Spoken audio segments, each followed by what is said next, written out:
इतनी तगड़ी वाली है।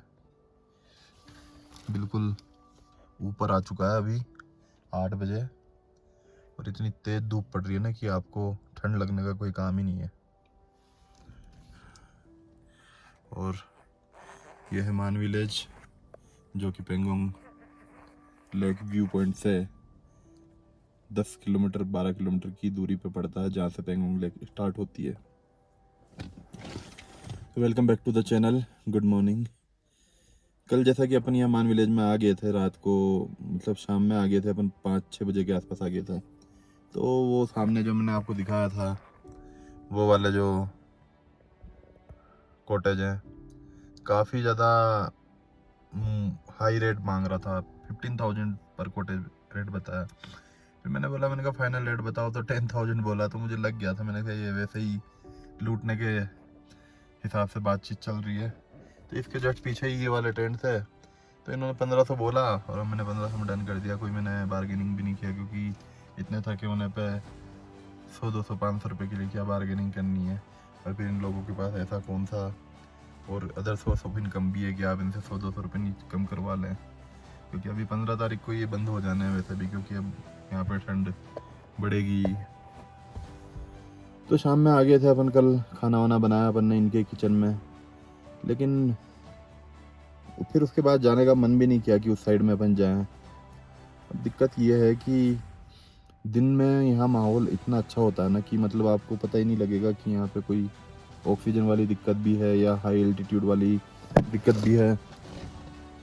लेकिन जैसे जैसे धूप ख़त्म होगी, सूरज नीचे आएगा और शाम होने लगेगी, तो थोड़ा थोड़ा आपको फील होने लगेगा, लेकिन इतना ज़्यादा नहीं होगा। लेकिन रात में जो हाल होता है ना, एल्टीट्यूड वाला जो फील होता है, रात में पता लगता है कि एक्चुअल कंडीशन क्या है। अब हम 10-11 बजे सो गए थे, तो लगभग 1 बजे के आसपास वापस से नींद खुली। तो 1 बजे नींद खुली और इस तरीके से दिक्कत आने लगी। वैसे आती नहीं है मुझे इतनी जितनी कल रात को आई, और मुझे नहीं, हम तीनों को ही आई। तो एकदम से ऐसा फील हुआ कि जैसे सांस लेने में ज़्यादा दिक्कत आ रही है। अब ये कोल्ड वगैरह जो है, ये यहाँ आके थोड़ा बहुत तो जाया जाए, इतना सा तो हो ही जाता है, क्योंकि एकदम सडनली आप कितने कम टेम्परेचर पे आ रहे हैं। तो एकदम सडनली ऐसा फील होने लगा कि जैसे हमें सांस लेने में बहुत ज़्यादा दिक्कत फील हो रही है, और इसी वजह से हमारा नींद भी खुल गई हमारी। तो अब ये सिलसिला 1 बजे से लेके और 3-3:30 बजे तक चला। यही चलता रहा, विक्स लगाया, कभी क्या लगाया, कभी क्या लगाया, कभी बैठे हुए, कभी कभी खड़े हुए। और फिर उस 1 बजे से लेके 3 बजे के बीच में जो यहाँ का माहौल था ना बाहर का, वो बता नहीं सकता मैं। मतलब ये पूरा का पूरा जो टेंट एरिया है ना, ये पूरा इतनी जोर जोर से हिल रहा था, पूरी तरीके से सारा टेंट हिल रहा था, और इतनी तेज हवा चल रही थी ना कि बता नहीं सकता। और रात को यहाँ पे मैं बाहर निकला नहीं हूँ, रात को ऊपर स्नोफॉल हुआ है और नीचे भी पानी गिरा है। तो ऐसा टेम्परेचर हो गया था, मतलब इतनी तेज हवा में कि हालत ख़राब हो गई थी। 3-3:30 बजे के बाद जाके नींद आई है, तब जाके फील हुआ है कि हाँ अब थोड़ा सा अच्छा लग रहा है, अदरवाइज बहुत स्थिति ख़राब हो गई थी। अब अपना ये है कि पहले हमने सोचा था कि अपन नुब्रा वैली साइड जाएंगे। अब नुब्रा वैली साइड में पहले जा चुका हूँ, ले देखे वहाँ पे वही एक हुंडर है जो रेगिस्तान है, जहाँ पे आप मोटर स्पोर्ट्स कर सकते हो, और बाकी वो स्टेचू है बुद्धा के, तो वहाँ मैं होके आ चुका हूँ। अब मेरा प्लान ये है कि मैं इधर चुसुल साइड में या मान विलेज में पहली फर्स्ट टाइम ही आया हूँ। मैं सोच रहा हूँ इधर से मान विलेज से चुसुल और हानले होते हुए, मिरिक होते हुए, और अपन मनाली के लिए निकले। तो अब यहाँ पे नेट वगैरह कुछ नहीं चल रहा है, तो पता भी नहीं लगा सकते कि कहाँ से कितना किलोमीटर पड़ेगा। तो यहाँ लोकल से अपन पता करते हैं कि कितना किलोमीटर एग्जैक्ट अपन को मनाली पड़ेगा, क्योंकि पता लगे फिर हम रास्ते में कहीं पे रुक रहे हैं, फिर हमें टेंट लेना पड़ रहा है। और अभी ये कंडीशन है कि कल रात के बाद से थोड़ा सा जो दोनों भाई हैं वो काफ़ी ज़्यादा थक गए हैं, और कि भाई अब सीधा अपन मनाली के लिए यहाँ से निकले। तो चलो देखते हैं। आप कभी गए नहीं क्या इस रास्ते से? मनाली कभी गए नहीं इस रास्ते से? देखिए तहाने तक पहुंचा हूँ, उससे आगे नहीं पहुंचा ना सर। तो किधर से जाते हो आप मनाली? मनाली तो हम जाते तो हम तो लेह से निकलते ना, लेह से डायरेक्ट। निकलते हैं। हाँ, उधर से भी पास पड़ता है क्या? ये इधर से पास किधर से पड़ता है?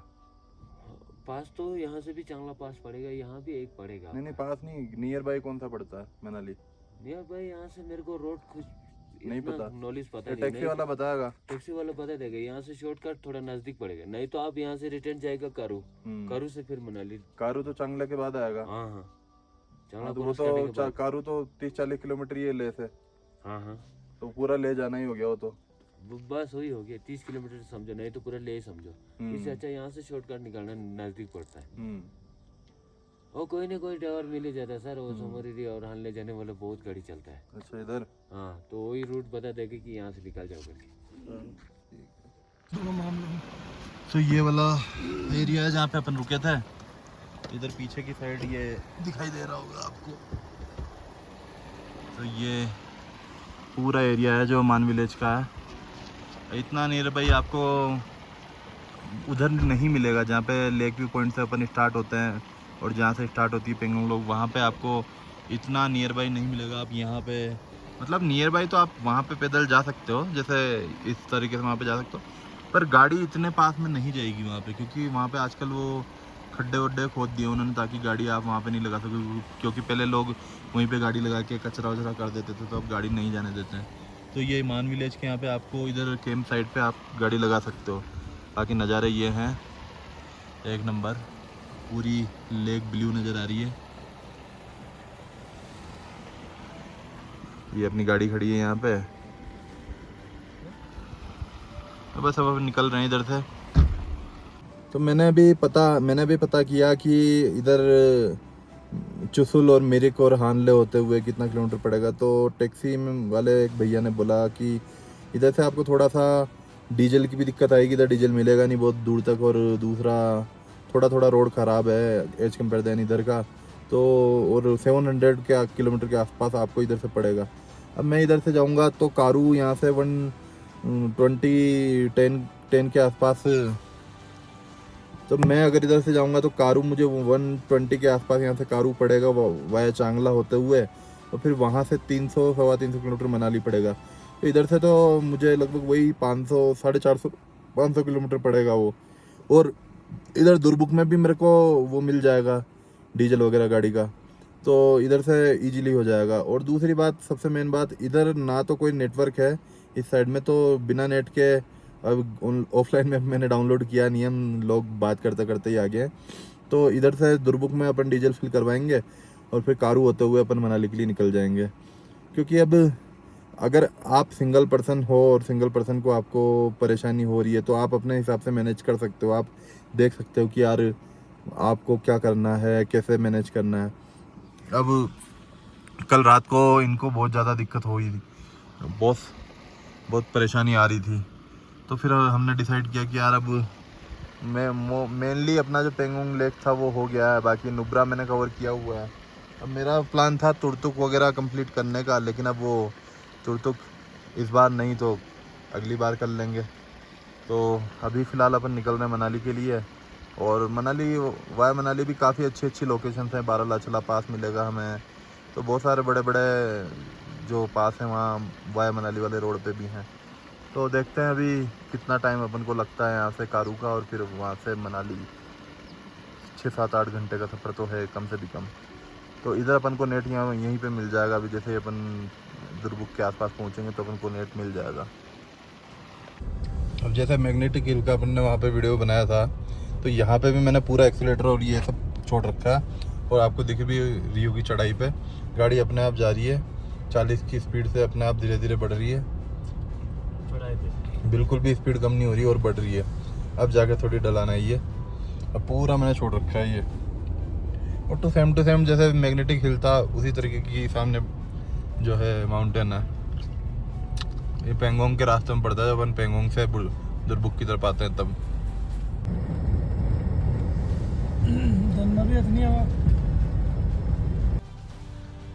पहाड़ों में ये स्थिति होती है कि एक साइड तो आपको नज़र आ रहा होगा कि इतना तगड़ा वाला मौसम ख़राब हो रखा है ये, और बारिश भी आ रही है, और सामने जो दिखाई दे रहा होगा बिल्कुल क्लियर हो रखा है। तो अभी जस्ट अपन यूँ समझ लो कि बारिश में से निकल के आए हैं। सामने आपको दिख भी रहा होगा थोड़ा पानी विंडशील्ड पे। और सामने बिल्कुल क्लियर है। अब देखते हैं कि कल रात को जो स्नोफॉल हुआ है तो चांगला पास पे अपन को स्नोफॉल मिलता है या नहीं मिलता है। अब चांगला पास की डिस्टेंस ना थोड़ी ज़्यादा दूर है यहाँ से, तो मुझे नहीं लगता कि सेम टू सेम कंडीशन इतनी डिस्टेंस पे हो सकती है। फिर भी देखते हैं। रोको रोको बस रोको रोको रोको तो स्नोफॉल स्टार्ट हो चुका है, ऑन द वे हैं अपन। बिल्कुल आपको नज़र आ रही होगी। चलान लास्ट में बाहर है। हाँ चलान बाहर है। बाहर? हाँ बाहर। चला से बाहर। थोड़ा वहाँ पे रोकूं मैं, आगे की साइड। हाँ चलो ये भी स्कूल जाओगी इसलिए चले जाते हैं। अरे वाह यार। मैंने कहा था ना स्नोफॉल मिलेगी।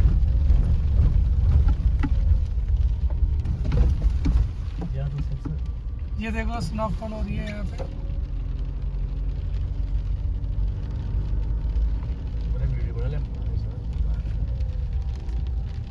तो चांगला पास पे भी जाने की जरूरत नहीं है, आपको स्नोफॉल यहीं मिल जाएगी।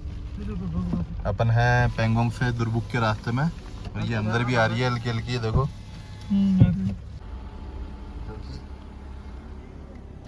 मतलब पहली बार अपन को, जैसे जब से अपन लेह के अंदर एंटर हुए हैं, लद्दाख के अंदर एंटर हुए हैं, तो पहली बार अपन को ये स्नोफॉल देखने को मिल रहा है।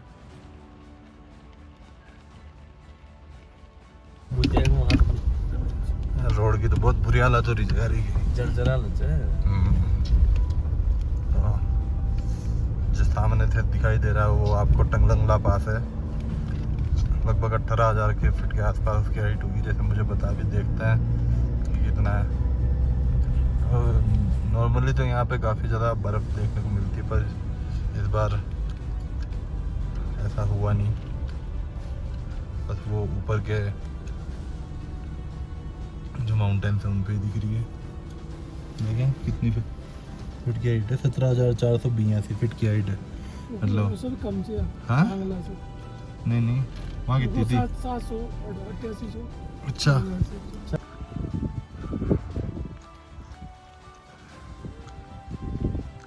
12th highest pass है। You are the passing through 12th highest pass of the world.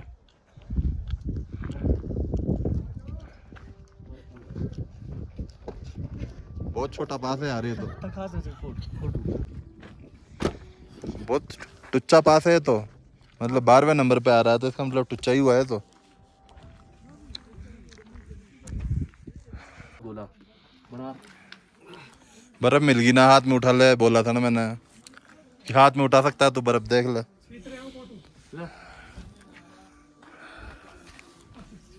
लगेगी होगी।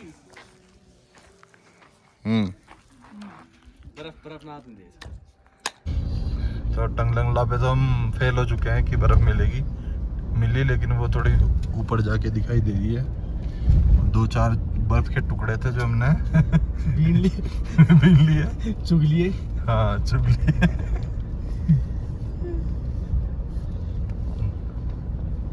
तो देखते हैं बाराला चला पास पे अपन को मिलती कि नहीं मिलती। आज हम वहाँ जा पाते हैं कि नहीं जा पाते। और रोड की कंडीशन बहुत बुरी हो रही है इसकी, लेह मनाली हाईवे की।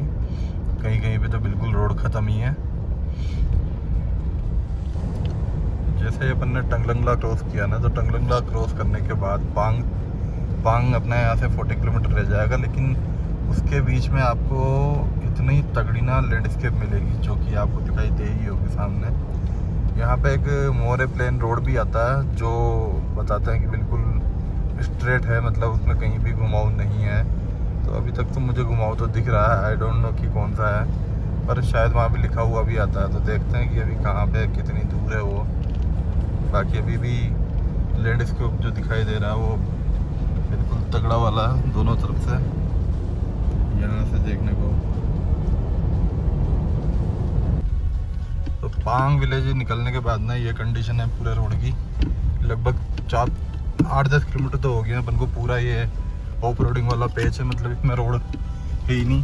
अब पहले क्या था ना, यहाँ पे एक ब्रिज हुआ करता था, तो उस ब्रिज के चक्कर में और काफ़ी छोटी रोड हुआ करती थी, और वो ब्रिज भी कभी भी ख़राब हो जाता था, तो उसके चक्कर में ना यहाँ पे जाम लगा करता था।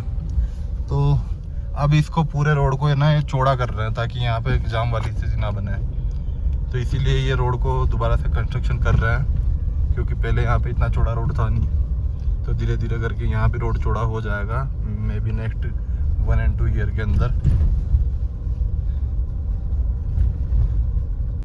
अब 20 किलोमीटर तो मेरे को हो गए होंगे चलते हुए हमें, और अभी 10 किलोमीटर का और बता रहा। तो मतलब ये वाला जो पेच है ना, लेह से मनाली वाला तो ये 30 से 40 किलोमीटर का अभी तक तो मुझे ख़राब मिला है। मतलब ये कोई भी आ रहा है तो ये सोच के आए पांग के बाद ये वाला पेच रहेगा। मतलब ख़राब नहीं बोल सकता, बस ये है कि रोड नहीं है, मतलब गाड़ी आराम से निकल जाएगी, पर स्लोली 20, 30, 40 की स्पीड में चलेगी गाड़ी। बाकी तो निकल ही रही है गाड़ियाँ, तो सब आ रहे हैं जा रहे हैं। पर अब किसी को अगर प्लेन रोड चाहिए बिल्कुल, तो प्लेन रोड नहीं मिलेगा 30-40 किलोमीटर का। टेम्परेचर बहुत डाउन हो गया है, और ये है लाचुंगला पास, जो कि है 16,160 फीट की हाइट पे। और यहाँ तक पूरा का पूरा पांग से लेके और पूरा का पूरा रोड जो है पूरा ऑफ रोड पे चल रहा है। तो बड़ा थकावट भरा था यार, चलते चलते ऊपर नीचे हो रहा है। ये ट्रक वापस आ गया आगे। अरे भाई